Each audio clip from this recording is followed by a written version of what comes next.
Who knew? Alright, so I took 30 influence for 25 public order hit. Hopefully that won't screw me. It looks was like it's not gonna do good things for me, but to be fair, it was also around about the time I was trying marijuana, so just you know that's fair. I would say, and this you know this is just me. Yeah. But I would say that deciding to smoke orange juice powder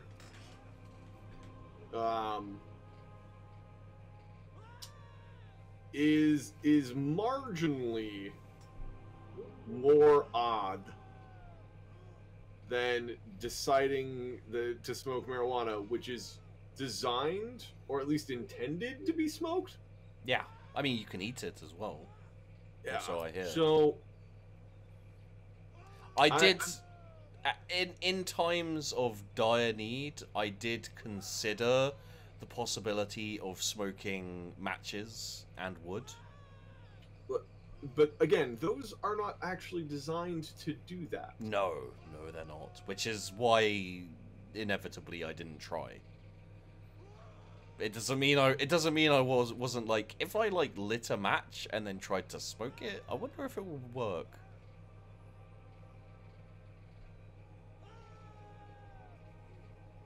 Okay. See, I should have used that for my secret talk instead of my. You really should have. Instead of my itchy balls, which let's be honest, after a couple of scratches, they stopped itching. To be honest, so. And there you go. I mean. It's a much easier problem solved than the... I'm gonna grab a drink very quickly. All right. It may you do that, buddy. It may contain caffeine.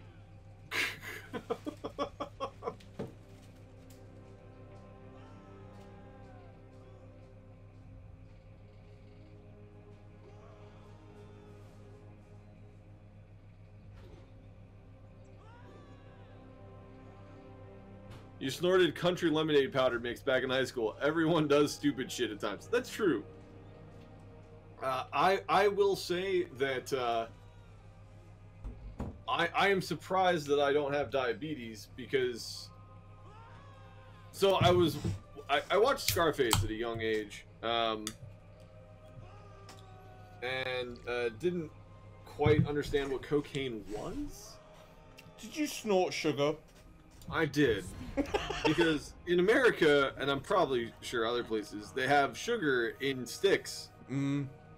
And you just open the stick of sugar and pour it on your mouth. Because pixie sticks, nothing, right? Yeah, pixie sticks. Nothing tastes better than just granulated sugar with food coloring in it. I can taste the flavors of diabetes! And so that was my childhood. And it was a white powder, and the show was a white powder, and I wanted to be cool. Long story short, don't fucking do that. Granule sugar does not belong up your nose. No. Additionally, as an adult, so that was as a child, as an adult, I was talked into doing something called a stuntman slammer. And I'm sure it has other names in other places, but this is what it was called when it was introduced to me. And the concept of the Stuntman Slammer is that it's a 3-phase drink, so you really feel obligated to do it. So the setup is, in your left hand, you're holding a shot. You with me so far, Sheepy? Uh-huh. So you're holding a shot in your left hand. From your thumb to your forefinger, that is holding the shot, you pour a line of salt.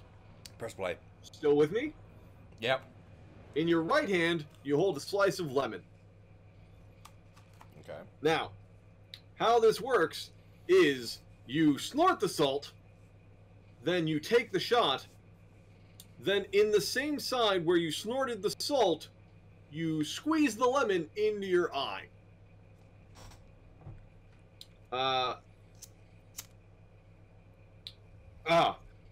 Tearing up thinking about it.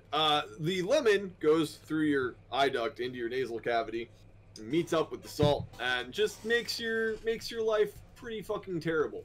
Honestly, it's real bad. And what's worse is when you do that with sea salt, because it is much more granular. Yeah. And lime. Lime is way worse than lemon. Yeah, lime not good. Yeah, so I guess the story here is people in my chat. Don't let Yujoon sneeze on you. Don't. Well, I mean, it would be delicious if I sneezed on you. It would be salt and sugared flavored. I mean, I've it never would heard be granular of every kind. I'd never heard of salt and sugar popcorn, for example.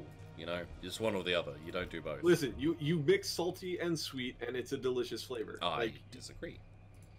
Then you have an unrefined, uncomplex food palate, and yes. I'm embarrassed. And I'm very proud of that. Regardless, just don't do those things. Yes. Just let my pain and my experience be a guiding light for you. So when I tell you to don't do those things, just don't do those things. Okay, so we've already had a couple of people say, what are you talking about? Salt and sugar is awesome together. So my reply to that is, the fuck is wrong with you? That's a hell of a response. By the way, your army is really, really wounded. What are we doing here? Oh yeah. Also, I'll give you this. You don't need to give me anything, but okay. Oh, you've got a backup army that isn't wounded at all. Yes. Okay. Yes. I was like, what? This doesn't seem like a good fight. Not super confident here, boss. Not feeling great. Okay, it hit Florida pretty hard when I remember. It made it made the high last longer. Never mind that there was maybe a 90% chance of giving yourself gangrene. The crocodile name makes a little bit more sense now. I mean, no. Why does the crocodile make more sense now that you know that you can get do crocodiles give you gangrene? No, but green. Oh, I mean it could be called Kermit. Yeah, but maybe it makes you scaly because of the gangrene. Does it make you scaly? I don't know. I haven't made a big study of gangrene. Okay. I do have a story about gangrene, weirdly enough. The fluff is wrong with you, you pasty closet Welshman. Those are some harsh words, gamer. Yeah. That's. I mean, I roleplay as a Welshman pretty much every weekend, really? And there's not an Englishman alive who would admit to being a closet Welshman for any amount of money. Yeah. I mean, just look at Peachy. I mean, would anybody here willingly admit to being Peachy? Just Not kidding. I love even Peachy. Go follow Peachy. him. Subscribe to him. Throw money at his face. Also, seriously, would anybody willingly? Do you want to know my gangrene story? I would love to know your gangrene story. Did you attack them or did they attack you? I attacked them, but I have artillery, so. Okay. So, I was out on a night out. Very, very jolly, very fun. And I got chatting with this girl who was like, I like your dancing, it's really good. And I was like, what the hell is wrong with your voice? But nevertheless. And yeah, so we were like, we were hanging out for the night, and she had some friends and I had some friends. We kind of ended up hanging out as a group or whatever. I don't need to control. I was going to control this and like, wow, okay, yes. Oh, no. And at the end of the night, she was like, let's you know, head on back to Naked Funky Town kind of thing. I was like, yeah, no, that sounds like fun. And so that kind of, you know, we started heading back towards one of our places. Honestly, at this, you know, considering the story, it really doesn't matter. And on the way, we got chatting about, you know, all these different things and life, the universe, and everything. And she's like, yeah, you know, I lost a tooth when I was young. Like, I was like, oh, okay. And she was like, yeah, look. And she like pulls out this kind of palette tooth. Eagle fight. Sorry. No, yeah, that's cool. She like pulls out this palette tooth thing. That's basically like a replacement tooth. Little bit weird, you know, not gonna lie. I was a little bit thrown by that because she basically pulled a tooth out randomly. I was like, okay, cool. But you know, I'm not one for judging. It's all good in the hood. Yeah. And yeah, and I was like, okay, well, you know, doesn't mean anything. She just got a missing tooth. And then we kept on walking, and she was like, by the way, I, like, you know, cut myself or whatever a while back, and I've got a gangrenous leg. And I was like, you know what? I learned something about myself today. You know, like, I'm willing to look past a lot for sex. Turns out, anyone who's filthy enough to get gangrene, not so much. Yeah, I mean, in fairness, that seems like a fair place to draw the line. Like, I don't want to be judgmental or anything, but I haven't heard of anyone getting gangrene unless, you know, in extreme circumstances, in like a siege in a war or some shit. You know? Yeah, it's not a normal peacetime injury, to be sure. No, so I was just like, no, I'm out. Like, you know, I look. Yeah, no, that feels like a solid place to be out. Yeah, I look past the I look past the like surprise. Hey, look at my gum tooth apparatus. I was like, that's whatever. You know, I'm not judging. And then it's like, by the way, my leg is heavily infected and gangrenous. And it's like, you know what? I don't think you're trying to get laid tonight. Question. Did you get a look at the leg? No, I honestly, like, at that point, I was like, your house is that way, right? Because I'm going home. I'm just gonna curl in a ball for a bit and just consider my freaking women choice options. No. I was going to say, if you had gotten a look at it, you could answer the question of whether it was scaly or not. And then we could determine whether crocodile made sense. I didn't find out. I didn't have the foresight to know that we were going to have a conversation about heroin and embalming fluid. Yeah. Well, it's okay. You know. That's my bad. I should have known. It's all right. I'm sure you'll have an opportunity, apparently, again. Then again, you can also get gangrene from circulatory problems. I mean, it's a possibility, you know, like, okay, but at the time, having been a fair few drinks in and everything, honestly, I was like, you know, like, I just didn't want any part of any of that. I was just, no. Yeah, no, I get you, bud. Yeah. That feels like a safety issue, you know? It's just, your safety, her safety. It's one revelation too far, you know? It's not... Yeah. Like, if you're hanging out with someone and they're like, oh yeah, funny story, you know, like I got a gash, and I was like, well, it's not really anything, you know, it's not something to worry about in this day and age. And whoopsie doodle, like, you know, I passed out for a few days and then I had gangrene.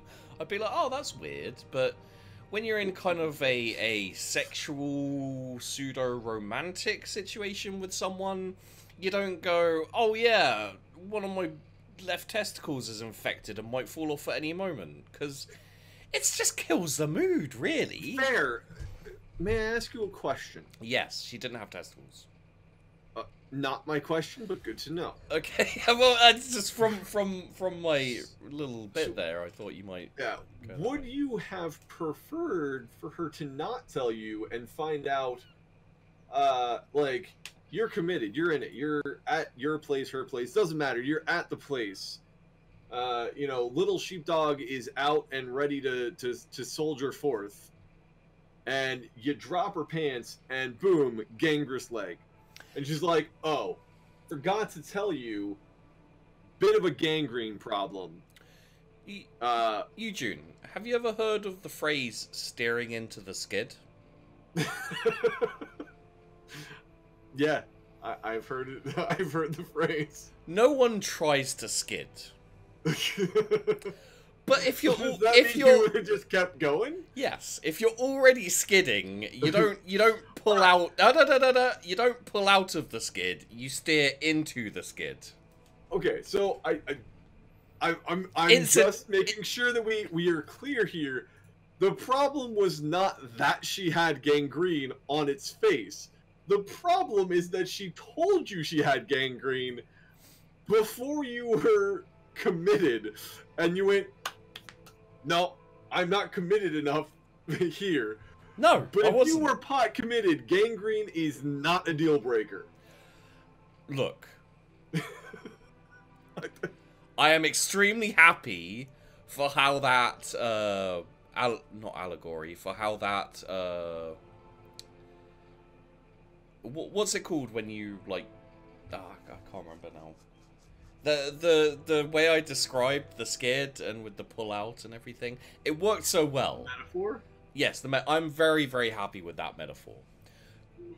So, for the sake of the metaphor, I will throw away my shame or pride or whatever and say that yes, it would not be a deal breaker if I was already committed.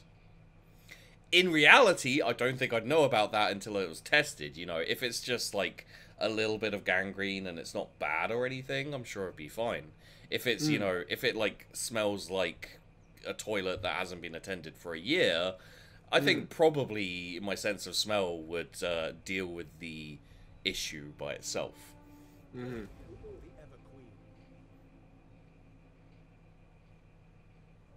Okay. You know what? You learn something new every single day. You know, I mean, a plastic bag tied around the knee, a little bit of air freshener maybe, you know, suddenly everything's not so bad. Yeah, you know... Incidentally, very aware I'm not coming off well in this conversation. What do you mean you're not coming off well? You, sir, are not a judger. You don't let someone else's physical limitations stop you from seeing them as a sexual being. I mean, you know what? I think that's lovely. I literally detailed the exact situation where I did let someone's physical being get in the way of that, and then went on to say, unless I was balls deep, in which case, whatever, steer into the skid, right? but here's the thing: it's like you were. I see every date as a building block towards the next step in whatever that relationship is going to be, right? Yeah. So you guys met. You were talking. You were building the blocks towards boning each other like a necromancer in a graveyard. Yeah. You know, it was step by step, and she threw down the building block of, we're gonna call it crumbly 1930s brick of the teeth thing. That's weird, but you know what? That's cool. Whatever. You can. One brick does not a building break. No, it's not the cornerstone. It's fine. Then she started building the house with like peanut brittle. Like, you don't build a house with peanut brittle, and that's I think that's what the gangrene drop is. And let's face it, the relationship just could not get to the next step with the peanut brittle house. So it's not gonna work. But if you build that whole house, and then you're there, and you got there, and she's like, yeah, so this is a thing. You're there, man. Yeah. Like, Can't go back. That would be rude. Yeah.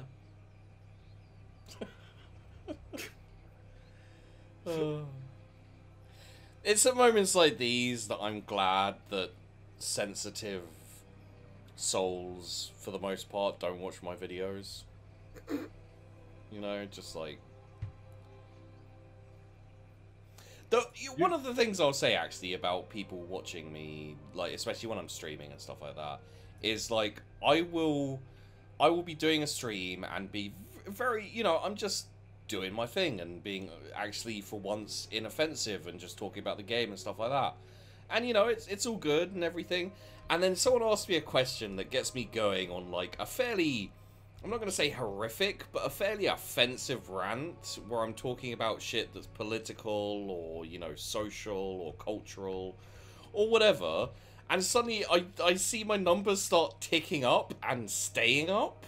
I'm like, why are people coming in hearing me talk about, like, a gangrenous leg and how I'm just like, you know, I'm just like, blah, blah, blah, yeah, fucking whatever. And then they're like, yeah, no, this is a conversation I want to stay and listen to. Gamer IK poses an interesting question. Yeah. And we'll dovetail this into your conversation about being terrible. Awesome. And it positively affecting your viewership.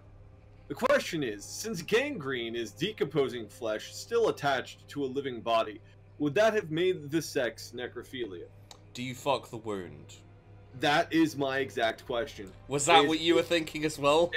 It was my exact. I swear, when you're doing like this kind of thing, like streaming and, you know, kind of interacting with people in this kind of manner, it does become almost like a natural way of thinking, almost, so that very often people will have the exact same train of thought where it's like, does that make it necrophilia? Like 9 out of 10 streamers would okay, how did you... Oh, it's your go, right? It would be my turn. I'm allowed to do that. Oh, good. They're much stronger than I am. I'm sure this is fun. Yeah. You know, like 9 out of 10 streamers or YouTubers would have had the exact same reaction. Did you fuck the wound? Man. So, gangrenous ass cheeks or thighs are necrophilia adjacent. Yeah, I mean, yeah. Unless... I mean, all things considered, if you're pushing the ass cheeks together and just fucking the space between them, that would be necrophilia. Or again, pushing the thighs together and fucking the thigh gap, that also would be necrophilia. I don't understand the current obsession with thigh gaps. I don't either, to be entirely... The spearmen suck! They always just die! I know, right? It's really... Like, the same thing happens with the fucking Dark Elves as well. They're just like, oh yeah, attack! Oh yeah, spearman dead. I swear to God, when it automates the battles, it's literally just like the only people who fight are the spearmen. Spearmen charge in, we wait for them to die, then the archers come forward. Yeah. I received Battle Banner. -4 leadership. Ooh. All enemies in range. It's pretty good. I have completed my quest. I get some treasury, some influence, and some way fragments. See? I'm helping.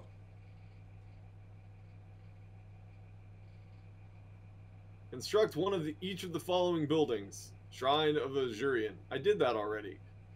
Tyrion has proven himself more than a mere warrior, but a capable general and leader of Azure. Back in court, the conniving princes hide their victorious smiles. Tyrion has played into their hands, the princes whispered to others, that the so-called defender of Luthien has grown out of control, that he should be ostracized from Finneber's warrior council.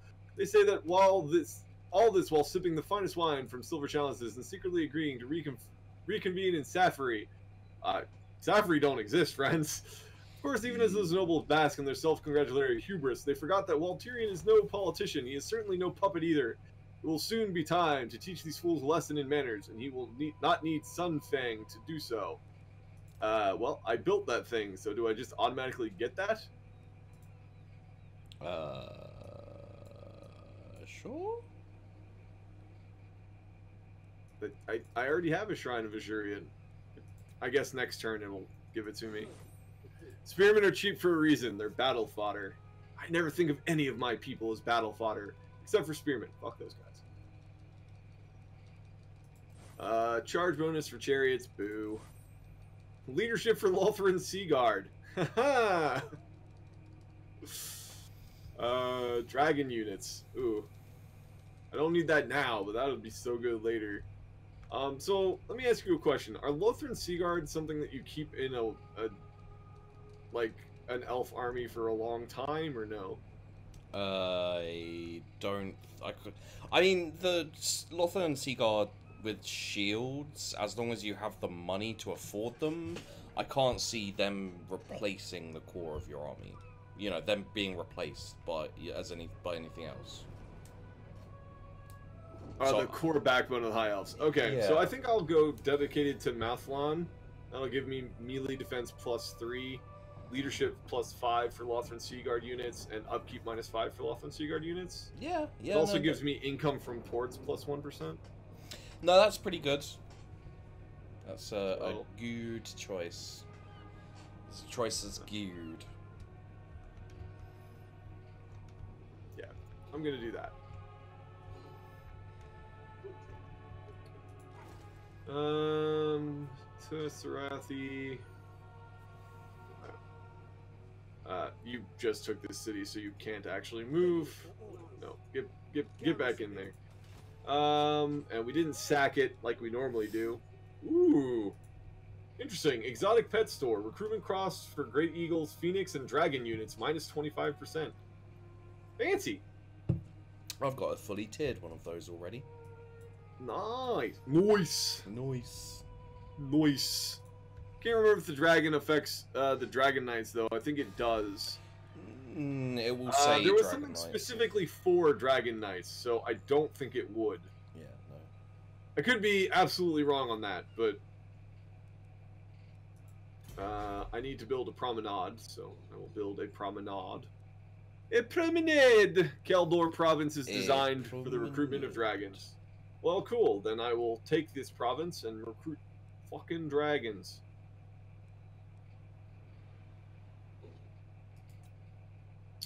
Alright, now we've spent all my money.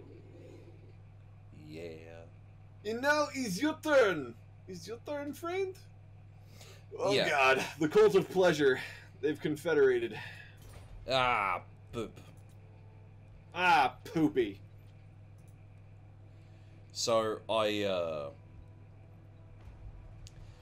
may have 4 times improved relations with the dwarves right next to me. Because they weren't massively impressed with me. They weren't massively impressed with me, and at the same time also want them to be friends with me. Be my friend! Well, I just, there we go. If we have a non-aggression pact at the very least, they probably won't try and murder me. You know, I've already got Skaven near me and other people around. You know, it's just gonna be so much easier if they don't be stinky buttholes. No, it is generally much easier when your enemies aren't being stinky buttholes. Yeah. So there's not a lot of way shrine things on this island. No, it's aggravating.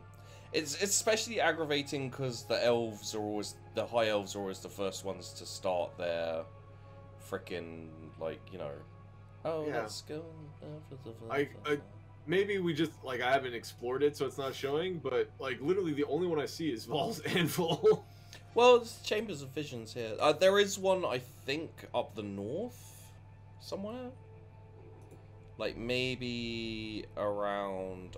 Oh, I do have my drawing. Yeah, there's one here. Do you see the red?